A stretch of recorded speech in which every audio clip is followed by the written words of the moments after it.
पाकिस्तानचा भारताबरोबर व्यापारही बंद। पाकिस्तानचा भारताबरोबर व्यापार बंद झालाय। मोठी बातमी। त्यामुळे आर्थिक कोंडी करण्याचा प्रयत्न आता सुरू झालेला पाहायला मिळतोय। एकीकडे पाणी बंद करण्यात आलंय तर दुसरीकडे आता आर्थिक व्यवहारही बंद करण्यात आलाय।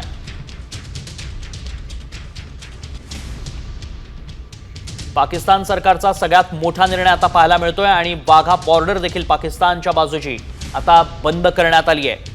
व्यापार बंद करण्यात आलाय आणि वाघा बॉर्डर देखील बंद करण्यात आल्याचं पाहायला मिळतंय। पाकिस्ताननं मोठा निर्णय घेतल्याचं पाहायला मिळतंय। पाकिस्तानने भारताबरोबरचा व्यापार बंद केलाय।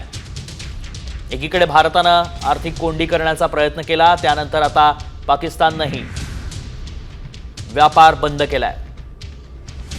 सिंधू पाणी करार रद्द करण्यात आल्यानंतर आता पाकिस्ताननं देखील मोठा निर्णय घेत भारताबरोबरचा व्यापार बंद केलाय। वाघा बॉर्डरही पाकिस्तानकडून बंद करण्यात आली आहे। पाकिस्ताननं अतिशय मोठा निर्णय घेतलाय। पहलगाम हल्ल्यानंतर भारतानं आक्रमक पावलं उचलण्याला सुरुवात केल्यानंतर पाकिस्तानही व्यापार बंद करण्याचा मोठा निर्णय घेतोय। पाकिस्ताननं मोठा निर्णय घेतलाय, व्यापार बंद केलेला आहे। भारताबरोबरचा व्यापार बंद करत असल्याचं पाकिस्ताननं म्हटलंय। वाघा बॉर्डर देखील पाकिस्तानच्या बाजूची बंद करण्यात आली आहे। पाकिस्ताननं भारताबरोबरचा व्यापार पूर्णतः बंद करायचं ठरवलंय। मोठा निर्णय पाकिस्ताननं घेतल्याचं दिसतंय।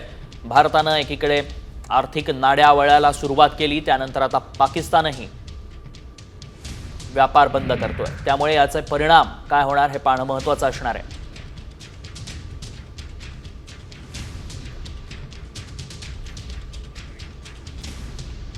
पहलगाममध्ये भ्याड हल्ला करण्यात आला दहशतवाद्यांकडनं आणि त्यानंतर संतप्त प्रतिक्रिया उमटू लागल्या। देशभरातनं संताप व्यक्त होतोय।